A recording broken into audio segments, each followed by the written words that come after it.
Good evening, ladies and gentlemen, and welcome to the New Zealand Initiative.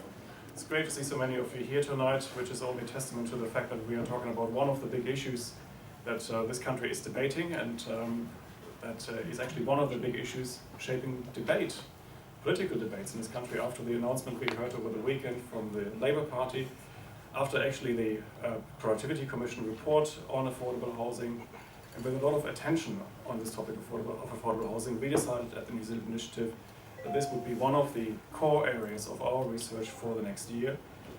And we're very pleased that we have gained a very good research fellow, Luke Malpass, who worked with me in Sydney at the Centre for Independent Studies, and we've been colleagues for about 4 years now. And when I took this job half a year ago, and Luke, who was actually from Christchurch, strongly encouraged me to move from Sydney to Wellington to lead the New Zealand Initiative.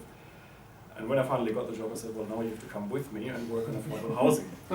Affordable housing is a topic that's actually very close to my heart, because when I started working in think tank land in London in 2005 at Policy Exchange, that was actually my first project. So it's an interesting experience that we're actually going through some of the ideas we developed back then in London, that we're trying to apply some of the lessons that I learned at the time now to very specific New Zealand circumstances. Some of the issues I think that we're facing on affordable housing are very similar across many developed economies. Some of the issues are probably unique to New Zealand. In any case, there's a lot for us to research over the next year, and we're very glad to have Luke working on the project together with Michael Bassett, the former local government minister, and someone with a very intimate and in-depth knowledge of local government in New Zealand. So today we are starting a long journey which hopefully will lead us to some policy recommendations over the next year that will eventually lead to a more affordable housing for New Zealand, because I think we all agree, the Productivity Commission, the government, the opposition, even bankers now agree that we really have an affordability crisis. Something needs to be done about it. I think the answers so far given to the housing affordability crisis are far too simplistic, and we are trying to add something new to the debate, and we're looking forward to hearing from Luke tonight what this something new could be. So over to you, Luke. Thank you.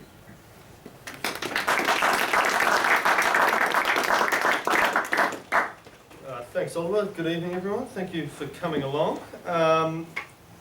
I should preface my remarks this evening by saying that I don't have any kind of silver bullet answers this evening. In fact, at this point, I actually have a few answers that are all merely directions in which to head and ways that we should think about this issue. As Oliver mentioned, this will be a 3-part research project, and in order to come up with findings and recommendations, one first has to go away and do the research. Otherwise, it is dead cert answers in the absence of it would exhibit a certain hubris.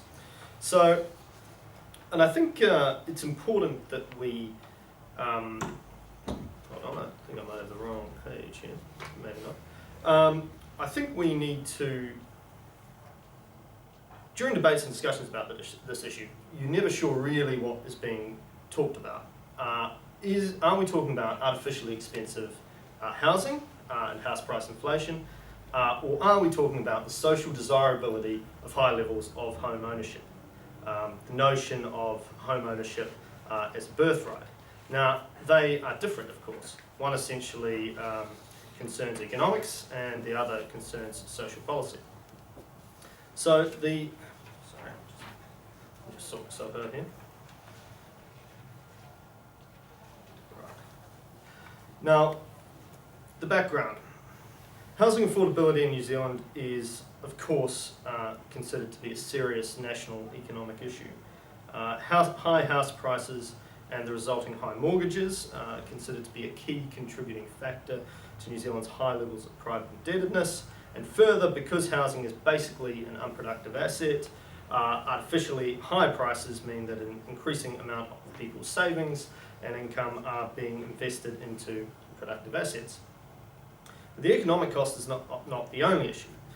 Intermingled with this is the cultural trait of home ownership, i.e. the problem is not just affordability, it appears, but now a political problem is that the number of people who own their own homes is declining, and this is considered to be a problem.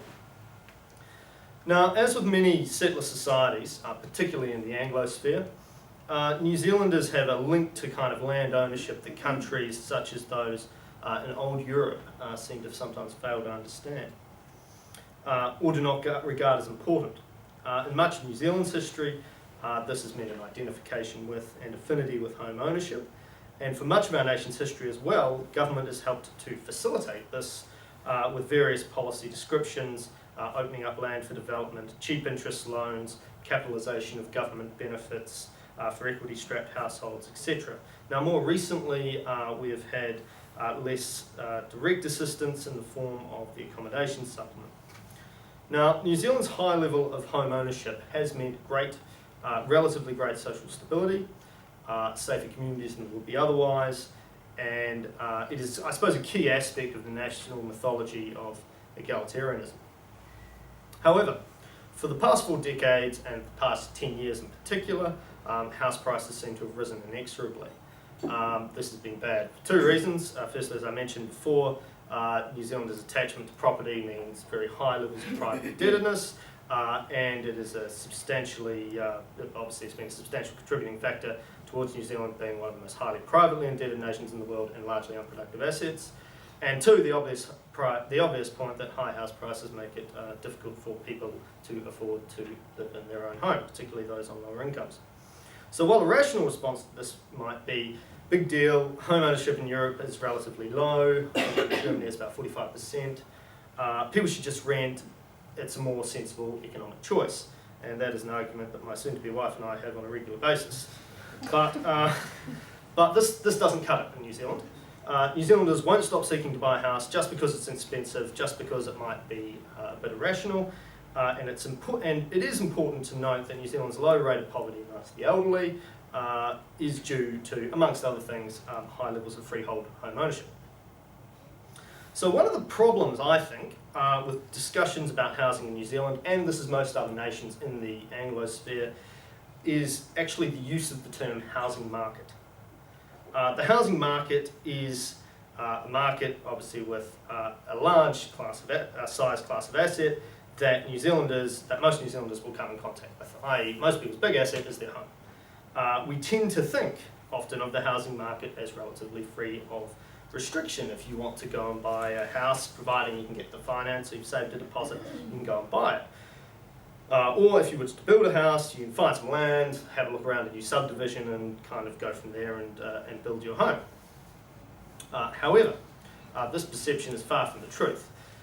There is nothing approaching a free market in housing in this country. It is a market almost solely created, amended and changed by government, whether from Wellington or by local council. Basically any factor that determines the parameters of supply for housing is controlled by government in some way. Building conditions, consents, RMA, zonings, fee for development, etc.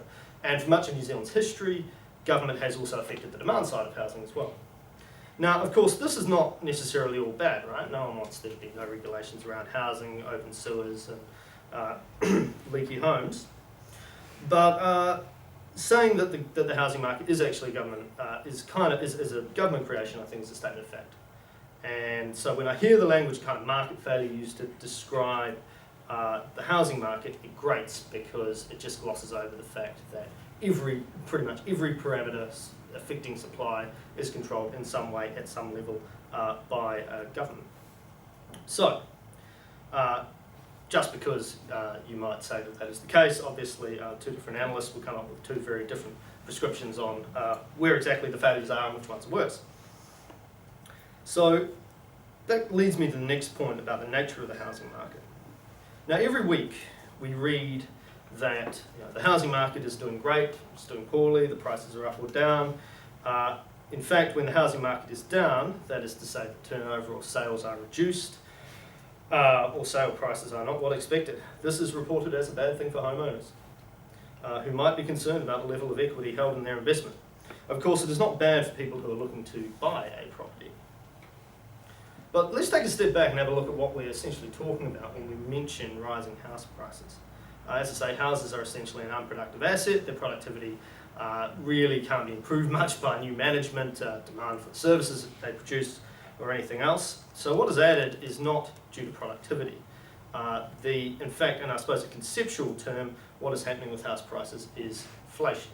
not in the sense that the Reserve Bank is going out printing a lot of money, but in the sense that supply is artificially held down and too much cash is chasing too few goods. And this is clearly the case in New Zealand. So when we're talking about house prices, what we're really talking about is house price inflation, and oddly, inflation in the housing market is not only tolerated, but if you're a homeowner, is actively considered a good thing. So for all the research and writing there's been about access to easy loans, LAQCs, capital gains tax, financing of mortgages, the basic problem is that there is a shortage of housing in New Zealand, and for whatever reason the housing market cannot respond to shocks in demand that would keep prices more stable over time. So, the basic analysis to be conducted is, why isn't supply responsive to demand, and why hasn't it been for a long time, and why is it getting worse? So, I'll bring up some slides now, and we'll take a quick run through, I think, some interesting points about the state of New Zealand's housing market, and give you a sense of kind of some of the patterns that have been emerging in New Zealand. So if I can move this. Which way? Right. Here the house price index is up to 2008, several different indexes. Obviously the main one is the price of land, which is the blue one at the top, that has really shot up. These are real house prices by comparison. Now these, obviously the grey line is Ireland, and we all know what sort of happened there. Great Britain has been on a similar trajectory as the US to a lesser extent, but all the kind of Anglosphere countries, you can see a similar sort of a pattern, and in particular in New Zealand the big takeoff was about 2003, 2004. This is the 8th annual Demography Housing Affordability Survey. These are just New Zealand cities ranked by, they give each city a median multiple, which is basically a ratio of house price, median house prices next to median household income. So Christchurch, median price 354,000, median income's 55. And they give each one a rank, so lower is more affordable, so Palmerston North, very affordable, so good times. I won't repeat John Cleese's words about Palmerston North, but if you don't want to live in Palmerston North, it is getting more expensive, as you can see. Now, this is a good little chart from Motu. Basically it's about Auckland's metropolitan urban limit, which is seen here. The land values vary by a factor of 10 across the border. It implies zoning, which of course it is meant to do. So it affects land use, and hence it impacts on the shape and degree of development. I'll be concentrating on Auckland a bit in this talk, not because I'm from Auckland, but because it's got about a third of the nation's population, very important place. But at Auckland, of course, the MUL, I was at something recently where someone suggested that the problem with the MUL was it hadn't been regulated correctly. If we regulated the metropolitan urban limit in a better manner, that would have better outcomes. Now, this is the across the road raw land value in Portland in the US, and I love this graph. This is also from Demography. Sorry, I think I've missed out a few citations there. Sorry, if you want them off me, just have a chat to me afterwards. So this is in Portland, with basically a big ring road that goes around the urban limit. As you can see, house prices inside, house prices outside. So having any sort of stringent zoning obviously has quite a substantial effect on house prices for those in and outside. Here is the dwelling stock. March 2006, about 1,600,000 units. And as you can see, I think the key thing to notice out of this is that building, this is per decade build. It was at its highest in the 1970s. When the population, so in 1980, I think the population was about 1.2 million lower than it is now, and yet the amount of houses built, as you can see, was substantially more. This is basically the same graph, except looking at different sorts of housing. Green, multi-units or multi-storey homes.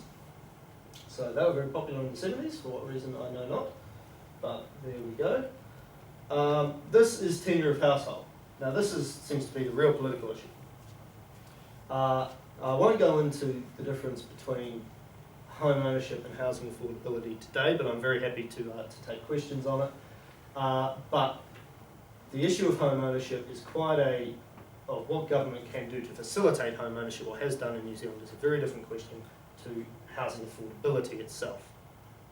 And as we can see, obviously, dwelling, tenure of household, which the census calls it, has gone down. Rentals have gone up. Now, here are land prices as a share of house values. This is from the Prodcom's very good report, a very long report anyway. This is what it was.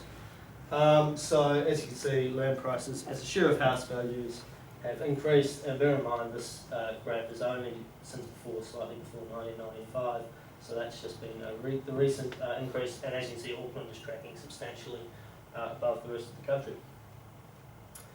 Here is one obvious reason for greater expense that isn't often talked about when we talk about housing affordability, although David Shearer's comments the other day, I suppose, implied this a little bit. It's that floor area, square metres, is average consented area is almost 100 metres greater than it was in 1974. So obviously that is a driver of more expensive houses, but would tend to imply that that is where the market demand is at. Do you have a rough figure for percentages there, roughly? Sorry? Percentage increase, roughly? No. Period? No, sorry. I couldn't work it out afterwards for sending anyway. Okay, so this was some work done by States NZ and Department of Building and Housing.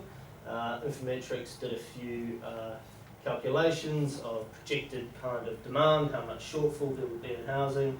As you can see over on the right hand column, 2006 to 9, I think this report was written in 2009, the shortfall 10,000, 16, 14, 10, 14.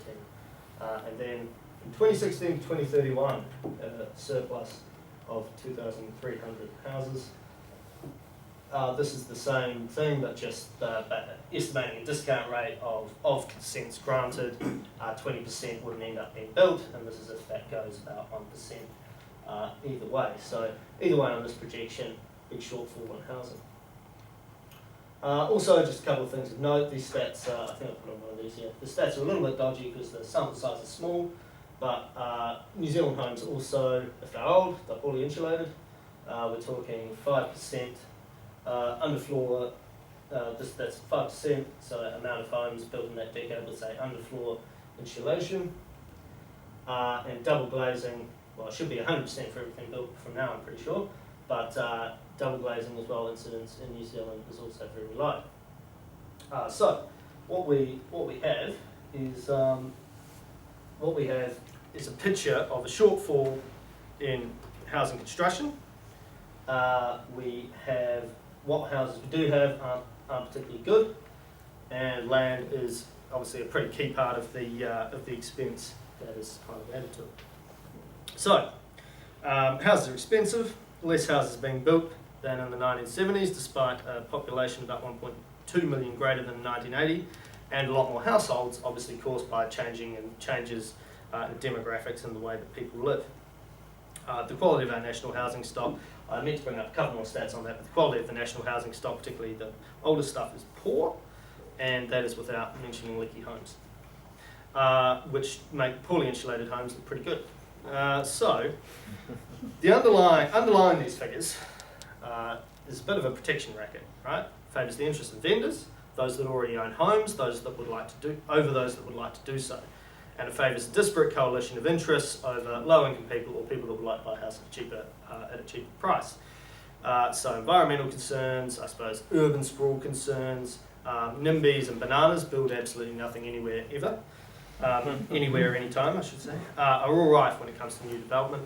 And although the issue of the day is housing affordability, it isn't obvious that it's actually in any sitting government's political interests for house prices to stabilise, let alone fall. Most New Zealanders' major asset is their home. While prices are rising, people feel richer, they can borrow more against the value of it. If they stabilise or fall, people feel less secure. So any government that makes a bunch of swinging changes that might does so at their own peril, one would think.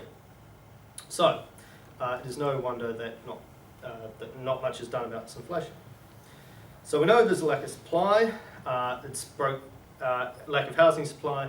There's two sections that are often talked about when you talk about this. One is supply of land, and the other is efficient supply of materials, building methods, and economies of scale.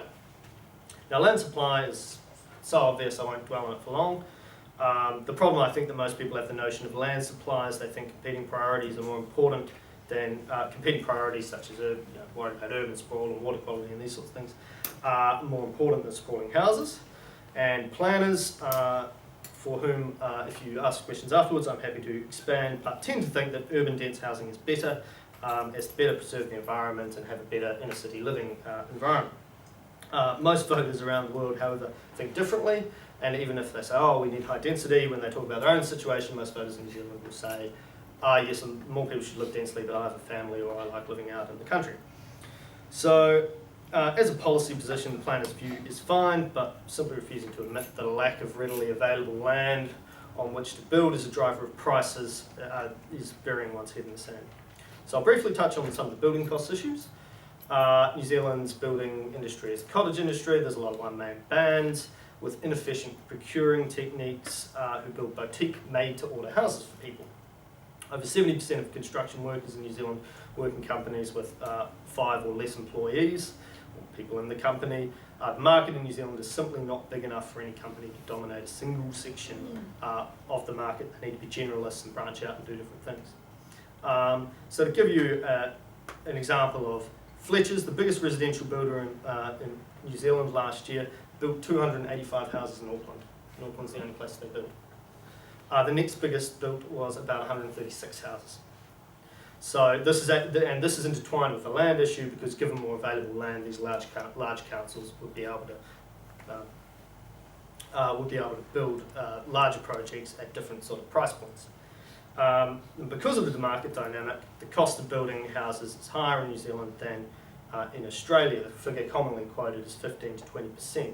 Although that figure should be treated with some caution, because firstly the New Zealand consumer, as I said, likes individualised homes.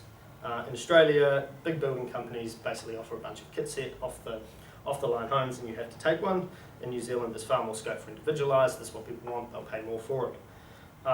Second, certain raw materials are more expensive in New Zealand for a variety of reasons. Cement is the one that's often mentioned.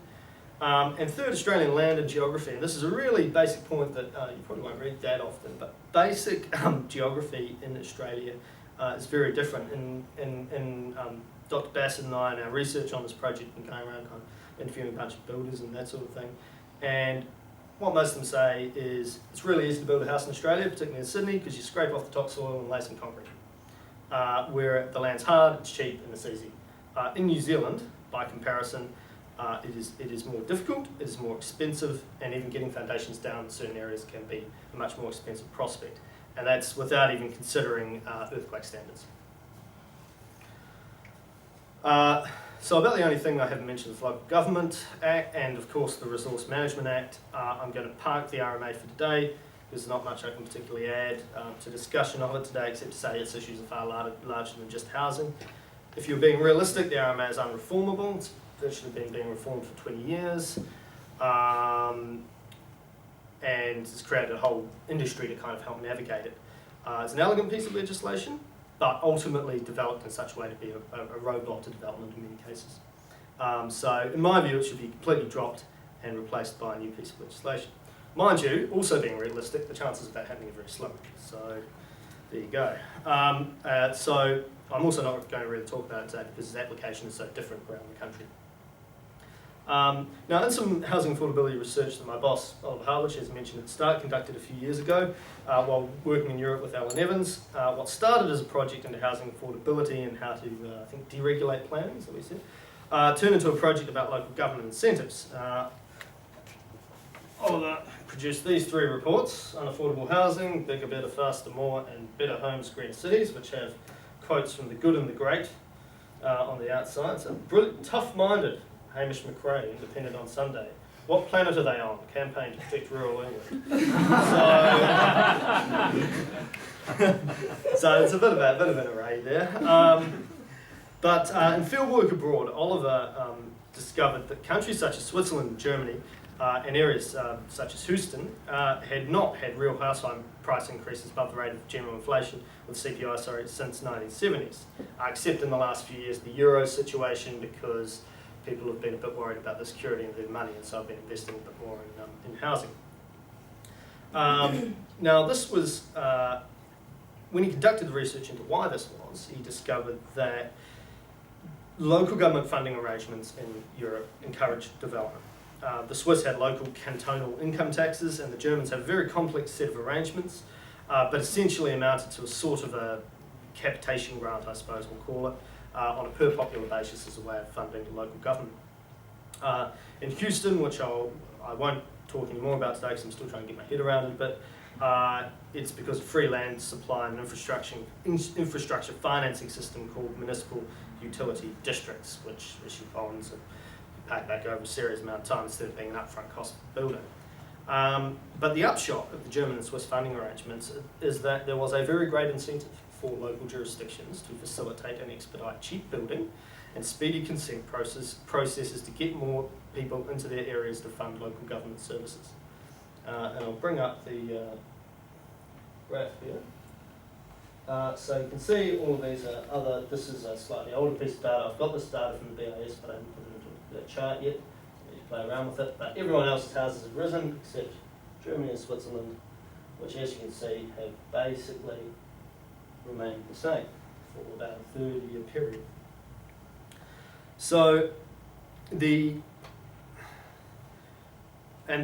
catch, I suppose, with this was that these jurisdictions needed to facilitate both affordable housing and ease of getting things done, but also to provide people a nice place to live.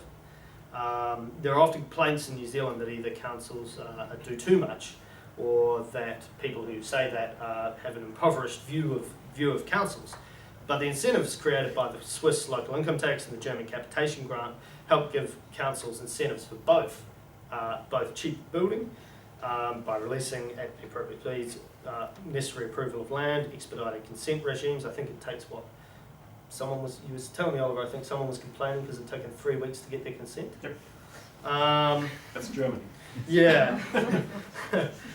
So put simply, councils stood to financially gain from development, getting more people, both commercial and residential. In contrast, in Britain or Australia and New Zealand, local government often gets financially penalised for more people living in their area. This is certainly the perception of councils, even when it isn't necessarily the truth. And this is without considering the political incentives for local councils and local politicians, NIMBYs, Save Our Farmland groups, environmentalists of various stripes, and people just don't want new development, more traffic around their area, right? So in Oliver's fieldwork, he found one British mayor who said he would build a massive wall around his council area and keep people out if he could get away with it. So this approach, I think, clearly has some merit for New Zealand. Not only do particularly urban councils have little incentive for more people in the area, so the rate of payoff is relatively small, but they may also be liable in the longer term for government mandated improvements and services that must be funded by local government. Higher water standards of a few years ago is one that comes to mind. And granted that there are some sort of feckless and useless councils around, but there are also some very good ones, and considering a German or Swiss model would have to, and in considering, I should say, a German or Swiss model, you would have to take into account the fact that New Zealand has very low voting rates. As a result of the Swiss system, they have very high voting rates, and simply factor population, there'll be less qualified people on councils. And I also think there's probably more than a few cultural differences lurking around, but it's well worth exploring. So the role that residential rates currently play in particularly urban councils in New Zealand is not that helpful for a number of reasons. Firstly, councils have great incentive to see rateable values increase, which means it's in their interest to have supply side constraints, and this way you increase rates without having to provide any extra services, right? Rates, of course, reflect unrealised property value and do not affect ability to pay, and do not reflect ability to pay. It also dulls competitive incentives for councils to attract people. Rates go with land, of course, and not with people. I should add that I'm currently doing an empirical analysis of how this would work about a big sample of councils in New Zealand. So it is preliminary at this point, and I should also add that these sorts of proposals looking how you would change taxation arrangements would be changing where and how tax revenue is collected and distributed, not by adding to the overall tax burden, or to use the hackneyed phrase, it would be revenue neutral. However, all that is, having said that, that's why we're doing all the research. I'll be doing some field work abroad to actually go in and have a look at how these systems in kind of the US and Switzerland and Germany actually operate, and how much of it could actually be successfully taken on board in New Zealand, because often there's all sorts of ideas that you might import from overseas, but then when you actually bring them into New Zealand, it's a different kettle of fish. It has to take account of our different economic and cultural circumstances. So the idea is we'll have 3 reports, the first to be released early next year, the second to include international research, and the third to have ready to implement policy recommendations. I'd just like to finish my presentation with a couple of points and questions. There are several myths around about housing supply and housing in New Zealand, because part of the problem with these sorts of things, it's not what people know that is the trouble, but it's what they know that ain't so. And one of the myths is we're running out of land in New Zealand, and we need more productive land retained. Well, according to Landcare, the built-up areas in New Zealand amount to 0.03%, including roads, urban parklands, landfills and transport infrastructure. This figure in the UK is about 9%. Now that figure could be slightly higher because there's also included in the ratio is swamps and estuaries and this sort of thing. And this is the general coverage of New Zealand: 50% in native forest, 39% in different sort of pastures, exotic forest, which I assume is basically forestry, and 1.6% horticultural usage. So 50% native forest, there's the problem. No, not really. A capital gains tax that will help rebalance investment into housing in New Zealand. Now this is what I like to think of as an article of faith, that any amount of evidence will not dissuade people from this view. Capital gains tax done nothing to quell house price rises, except margins anywhere it's been enacted. Further, the capital gains tax proposal proposed by the opposition parties in New Zealand does not include the family home, making it even more ineffective. Artificial supply shortages and house price inflation. Housing is a good investment over a 10-15 year period, regardless of if there's a capital gains tax. And third, sometimes when a capital gains tax is sort of being proposed, it sounds, the proponent of it makes it sound like there'll be a tax on the wholesale value, when it's actually 33% on tax on whatever the gain is. So you make $100,000 capital gain on your house, you pay about 33% tax on that. So summary, if the answer is the capital gains tax, and I'm not necessarily against the capital gains tax in all situations, but if that was the answer, the question was not about housing affordability. It will not do anything.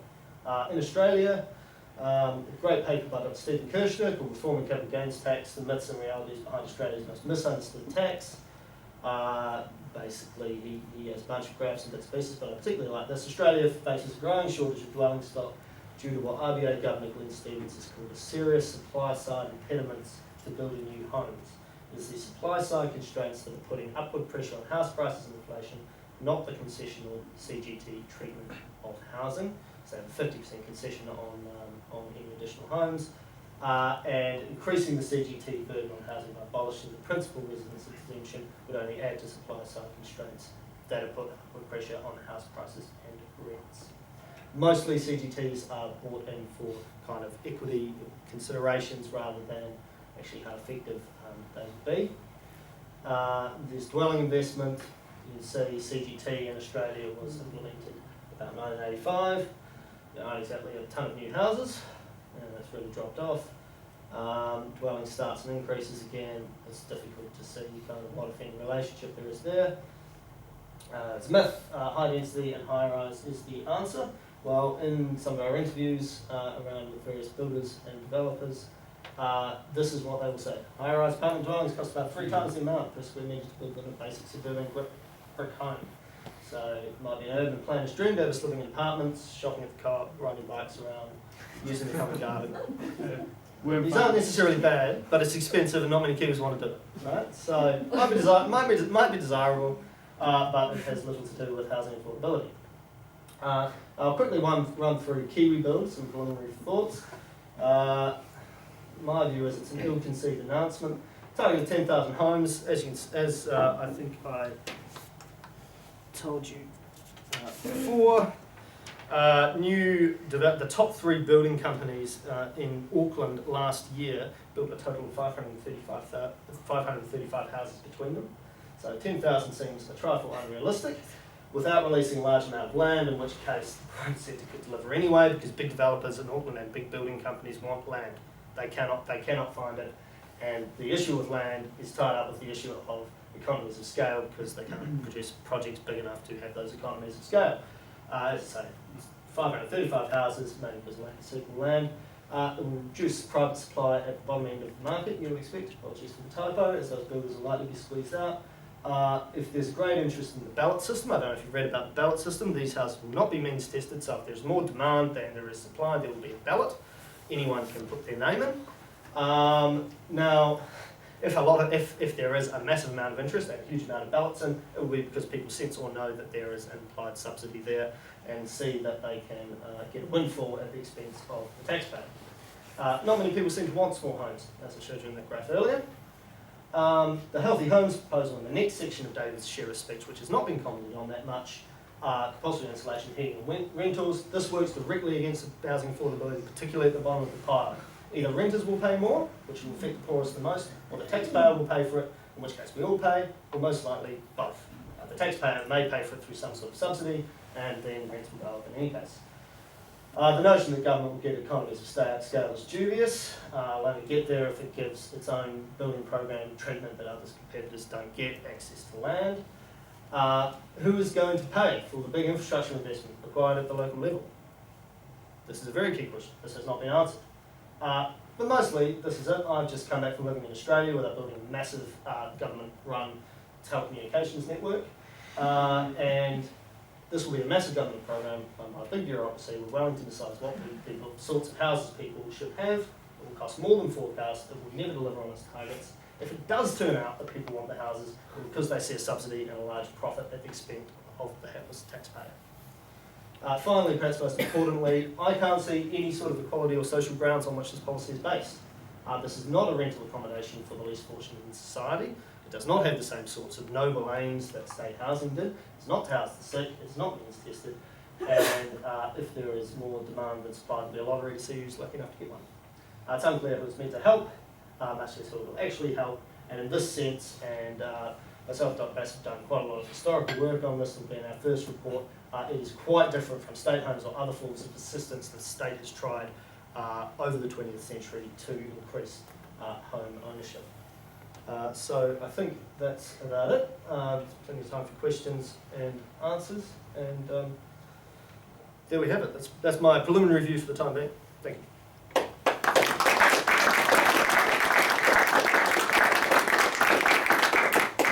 Thank you, Luke. Okay, we start with Robin.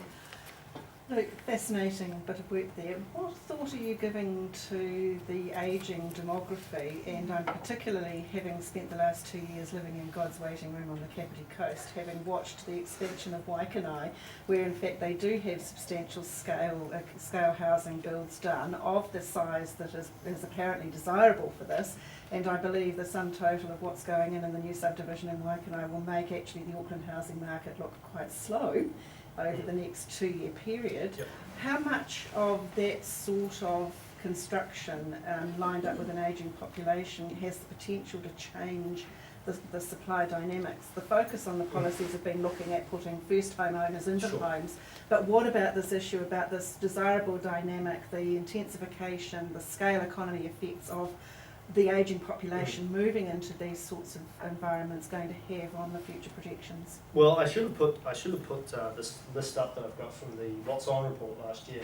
But basically, the top 3 residential construction that I was talking about, in the top 10, I think 6 of those construction companies basically only build kind of retirement homes and homes designed for retirees. So there is already a bit of a kind of a market response there. Now, it seems to me, I'm pretty kind of agnostic about where, as I think I said to you before, about where new development is. And you would expect that as our ageing population goes through, more people living by themselves, or typical sort of twos, they'll move back into the city or closer into kind of much smaller accommodation. The key is really for governments to, for government, and particularly for local councils, to have an incentive to really expedite that sort of building, I think. Or perhaps positive incentives to, because most of these places are not necessarily in the city, they're actually in the suburbs and outer areas. That is, you are actually incentivising that population dynamic to actually move to free up resources elsewhere. Yeah. Has any thought been given to that? Not at this point. Although we're quite cognizant of pretty much since the 1970s, looking at the different way in which households are kind of assembled and what their various needs will be. Because it certainly does seem that that's where firstly scale is being acquired, where there is actually the ability to get the density, and it's actually building that dynamic, and it would seem that there's some synergies to be explored there. I agree. So if I could just add an observation to that whole demographic question. It is sometimes worth just paying a bit more attention to countries that have actually made the demographic transition already, because New Zealand currently stands at about a median age of 37. Look at most Central European countries and you see that they're already at 43. I mean, that's where they're going to be in a few years' time, so it's probably worth just checking how these countries actually cope with it, because that's what's likely going to happen here. And if you look at Germany, you can see what's happening in such an environment, because you can see that household sizes in a shrinking population, in an aging population, are falling. In 1980, for example, in Central Europe, you had household sizes typically of around 2.5, 2.6, which is pretty much what New Zealand still has today. But they're down today to about 2.0, 2.1. And what it means then is that for even an existing population, a stable population, you simply need more dwellings, because you now have smaller households and you need to put these people somewhere. And what it means in practical terms, I can just give you one example. You look at the city of Cologne, a city of 1 million people in West Germany. In the 1990s, Cologne had to build 50,000 new dwellings to house an extra 10,000 people. And that's just because the city population actually got older, and even an existing population would have demanded more dwellings. So basically the Germans had to keep on building and building and building, even though the population didn't grow, or didn't grow much. And I think in New Zealand's case, it will be even worse, because the population is still growing and is still getting older, and therefore I think we have to build even more. And that's a factor I think that's not often properly understood. In Auckland, there's often talk about the amount of land that's tied up in land banking, whether it's by investors or developers. Have you looked in your work looked at how much of a constraint on supply that is in Auckland? I haven't looked at it in those terms, but it is apparent as soon as you have MULs or zoning or any sort of kind of zoning or land use restriction, right? That if someone has capital and can afford to hold on, that they can make a pretty safe bet that if they buy a bit of land, that it will be eventually zoned to their advantage. So I haven't done any empirical work on it. Is the answer to your question? No. What effect does it have on prices? Well, clearly it's a bit of a windfall for kind of whoever the owner is, because it's, I mean, if it is some sort of land that was previously zoned for something else, or was outside the MUL, I mean that the usage for that is within the gift of the state, and so you can pretty well I mean, this is kind of what land bankers do. They speculate on the fact that this will be opened up for development and it will become worth a lot more. So it's easy to monopolise the development path when the development path's narrow. Yeah. So I was just going to say, this idea that houses have become less affordable because they are more luxuriant and larger.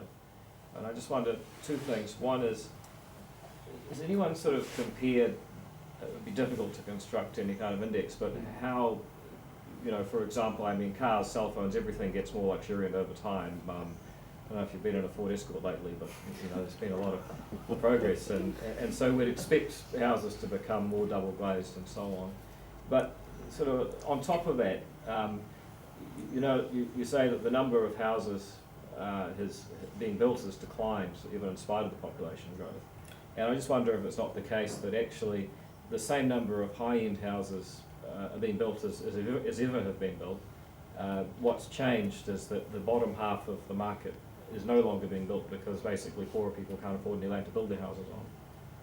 I don't know if there's any data on that. Well, look, I would pretty much agree on that. I mean, the price of land has gone up enormously, and that's the main thing. The price of land has risen massively because land has been artificially constrained. What that has meant is that developers will put a lot of covenants on the land, and they will, and particularly on house size, for example. So you won't be able to build a small house, you won't be able to keep your boat out front, all these sorts of things. I'm from North Canterbury, Pegasus, the new town of Pegasus, you can't mow them all with your shirt off, right? So there's these sorts of... Just you or everybody? I'm enough for everyone. Yeah, everyone. So even Richie McCall wouldn't get away, But, He's not who I was thinking. But my point is, that a developer can rightly say there's a limited supply of land, and for any potential buyer, they can say, well, look, you're spending a big amount of what you're spending here is on land. You don't put a crappy house on it, and you want your house to retain value, which is where kind of developer-driven covenants come in, which do add quite a lot to the cost of a house.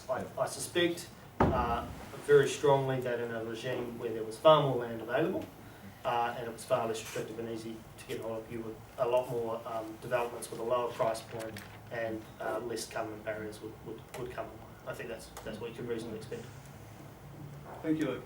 You talked a little bit about the government's impact on the supply side of things, but also on the government's impact on the demand side. And I wondered if you could make a few further comments on that latter side of things. Sure. Well, so it is my view, and it is not fully formed at the moment, but it is my view that high levels of home ownership in New Zealand have historically been a result of New Zealand's kind of welfare state apparatus that we had up until the late 80s, early 90s.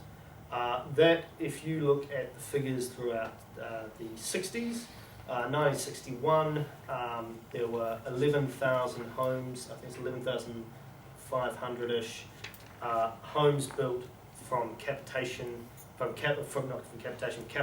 the family benefit and 3% loans from the Development Corporation. Throughout the 60s, that was about 7,500. That was about 7,500 a year.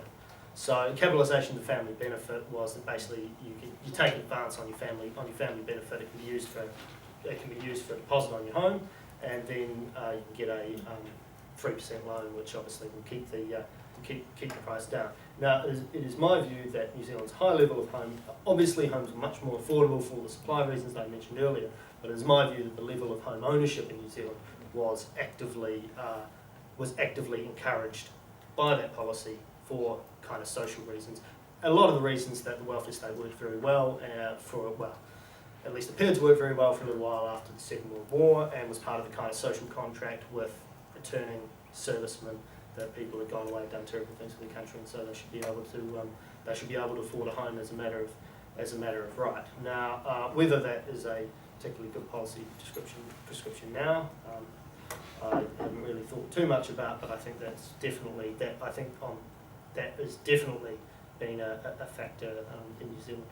Also, it should be added the government that culturally we have changed an enormous amount. Post Second World War, the government of various stripes was very, very keen on house building, first through state houses, and Sid Holland's government in the 1950s started selling them off.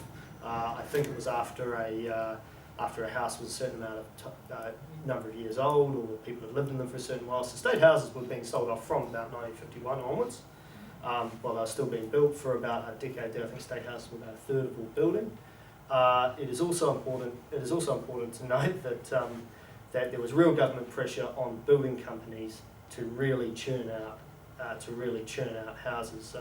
There's a great quote that we've got in the report that will soon come out, where the former house builder had a company that churned out about 1,000 homes a year. The minister at the time, I think, was Bill Fraser, dragged in all the heads of the main housing companies and said, "You're not producing enough. If you don't produce more, I'm going to invite Australian builders in on really favourable terms and put you guys out of business. If you can't do it, they will." So I think there were a lot of formal mechanisms and less formal ones like that. You know, bring in the building companies. What can we do to get more land to get you really churning out the houses? So I think I mean, I'm still undecided in my mind exactly kind of what effect that all played, but that clearly in New Zealand's history had an effect on the ownership.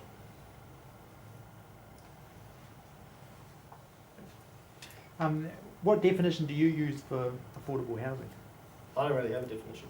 My main definition is unaffordable housing is more expensive, is artificially expensive housing. It's more expensive than it has to be.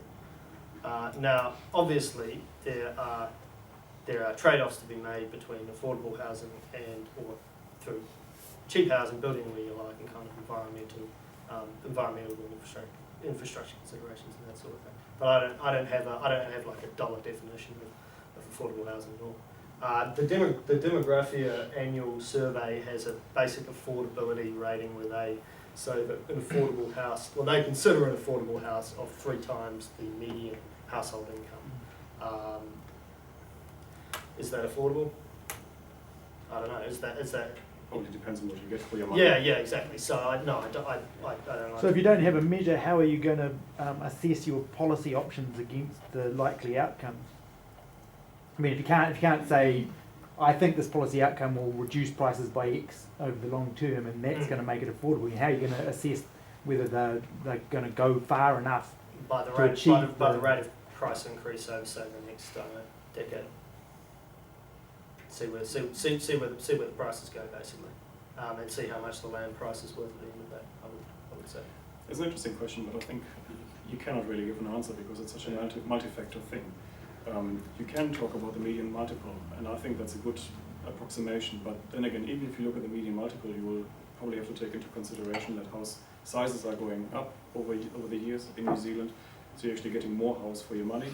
On the other hand, they're measuring median household income, and as we know, in the 1960s, there was often just a single breadwinner in the household.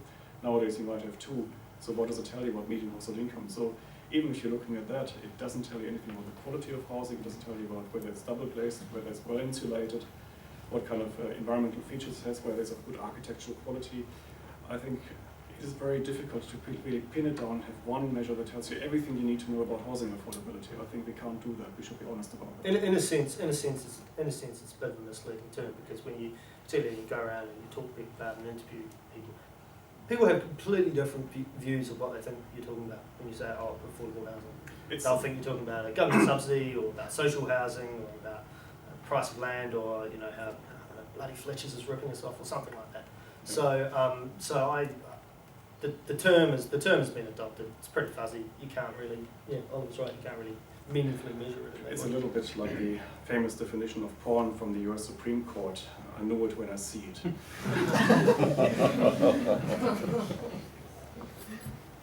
Yes. Well, isn't this like the empirical research argument? I mean, this idea that you can sort of conduct an experiment and watch what happens seems to be totally false applied to economics and social sciences.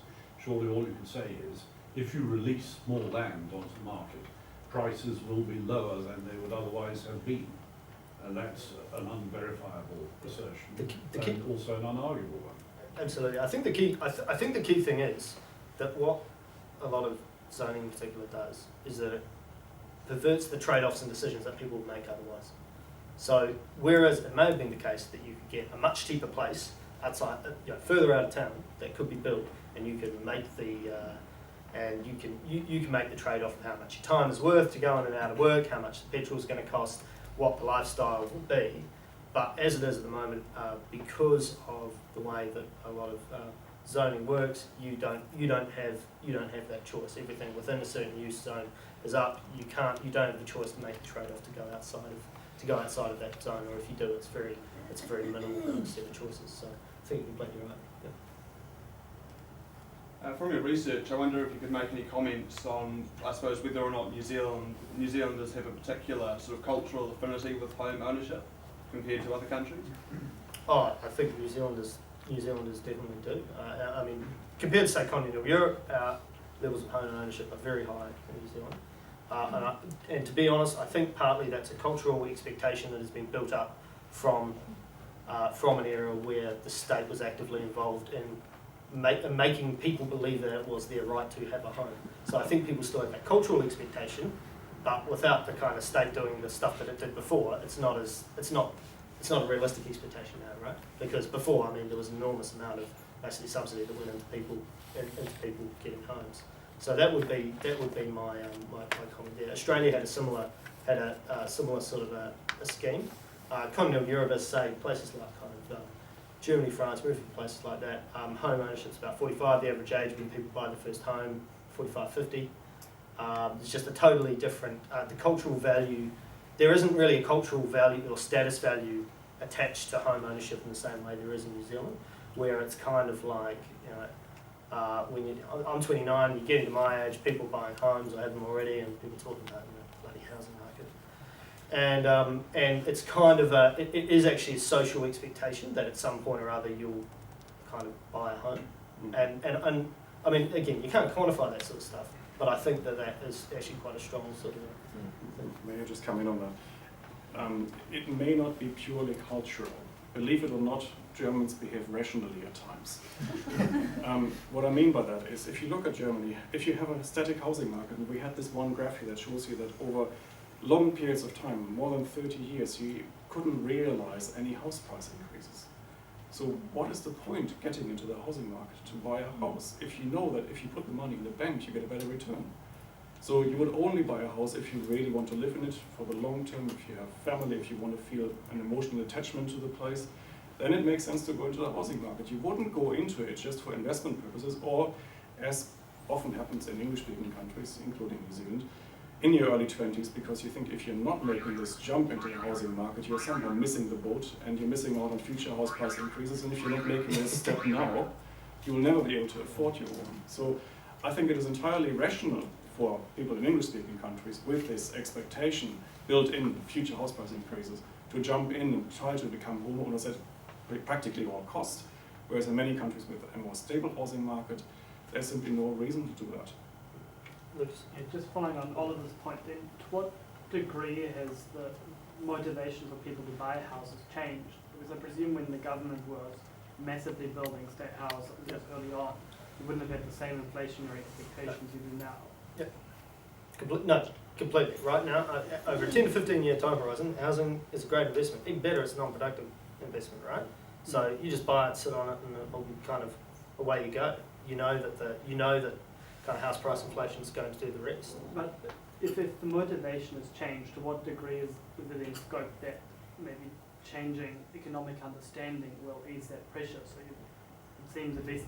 But there's two different things here, because from an individual's point of view, your economic understanding is that there is a scarcity, and so house prices always go up. It is if you don't want to particularly actively kind of manage an investment, it is a good and solid investment for you to do. From a kind of national economic point of view, all this cash going to non-productive assets is not very good, but kind of we know that people's incentives don't operate that way, right?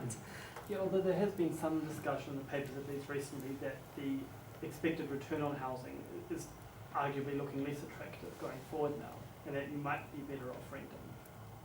So I guess my question is just, to what degree does better economic understanding and a different motivation maybe provide a partial solution to the problem? Less speculative. I don't know.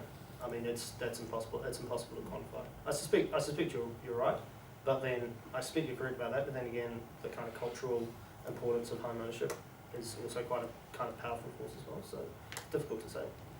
True.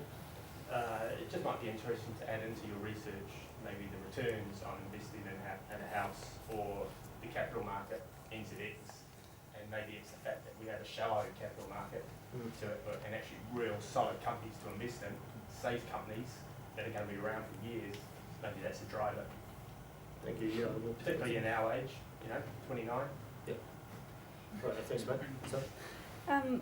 I just wanted to hear a bit more about how the Germans and the Swiss pay for infrastructure, because I understand that each additional development or each additional housing unit in Germany will result in an increase in population funding, and that might be more of an incentive than the increase in rates you get in New Zealand. But still, in both cases, you have to pay for that additional infrastructure, and that can be a binding constraint on councils here. especially when they're disincentivised to increase rates. So how does it work, and is there a fundamental difference? Sure. Yeah. Okay. I guess these German questions end up with me by default. As everything else in Germany, it is complicated. And same is true for Switzerland, whereas I think in Switzerland it's even more complicated. The reason for that is just a very complex political structure. You are dealing with federations. So you have a federal level, you have state level in Germany, and cantonal level in Switzerland, and then you have the local level. And a lot of the infrastructure investment that you find in these countries is actually split between the different levels. So some of the funding would be provided by local councils, especially for very local infrastructure, local roads.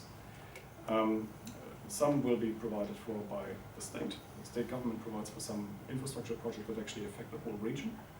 And on top of that, you have some nationally important infrastructure. Take Germany's motorway system. That's a federally administered scheme.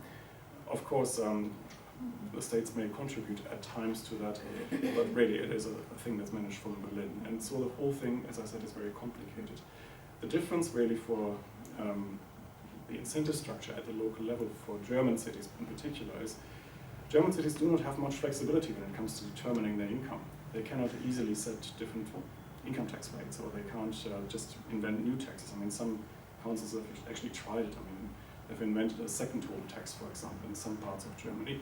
The only chance that they really have to increase their budgets is to increase population.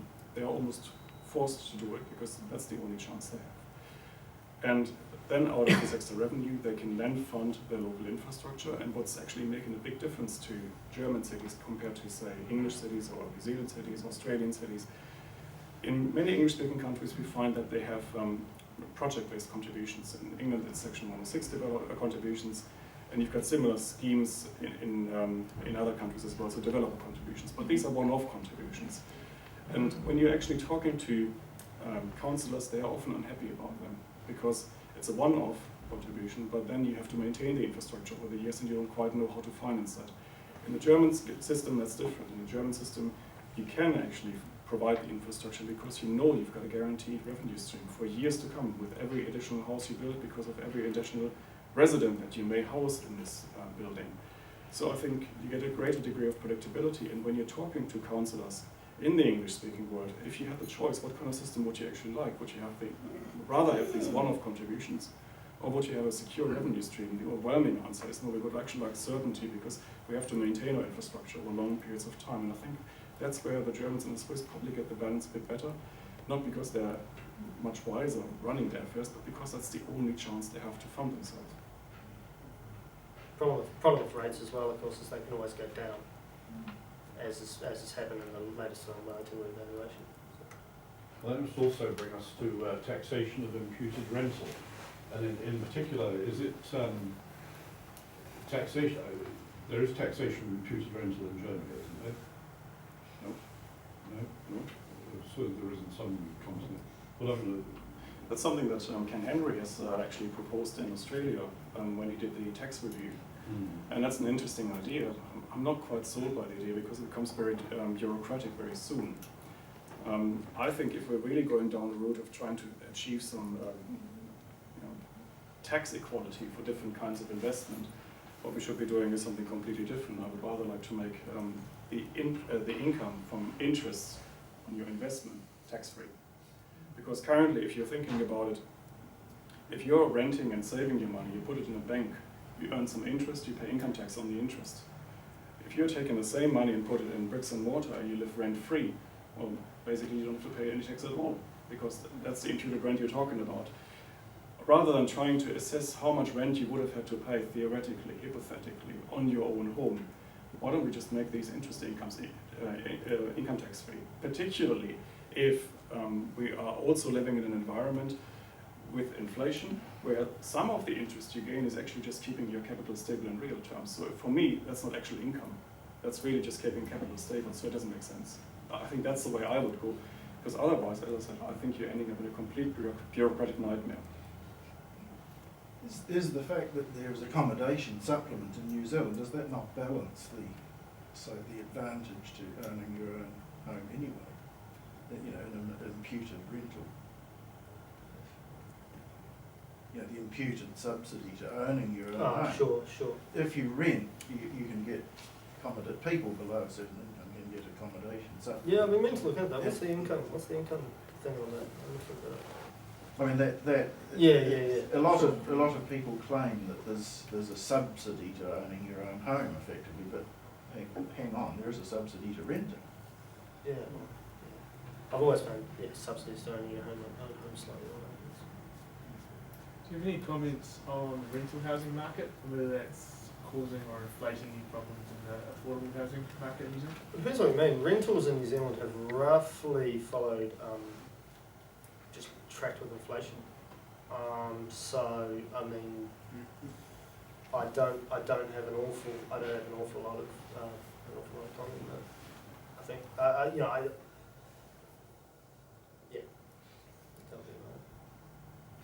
Can I also just make the point that this expectation about an increase in the value of a home once you own it, it's been a lot more volatile in the last 10 years or so, and we have yet to adjust our expectations to maybe volatility on the downside as well as the upside.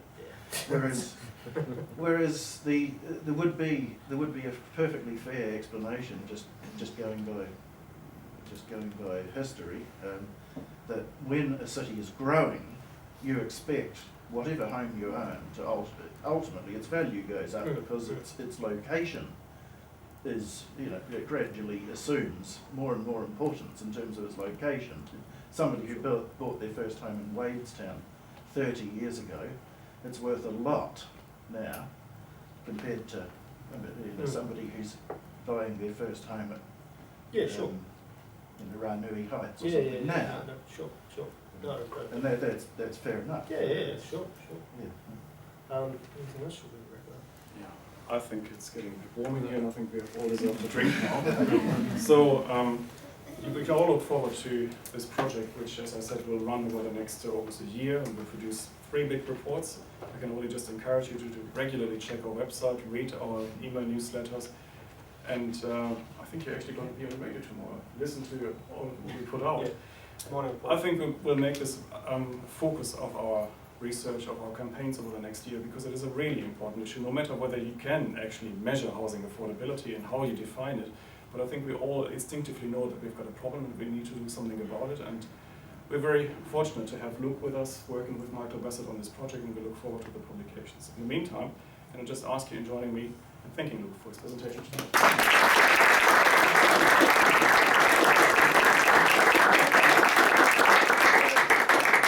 We're adjourned.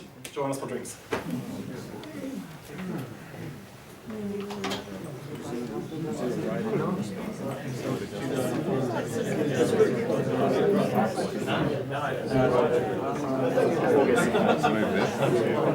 Wait.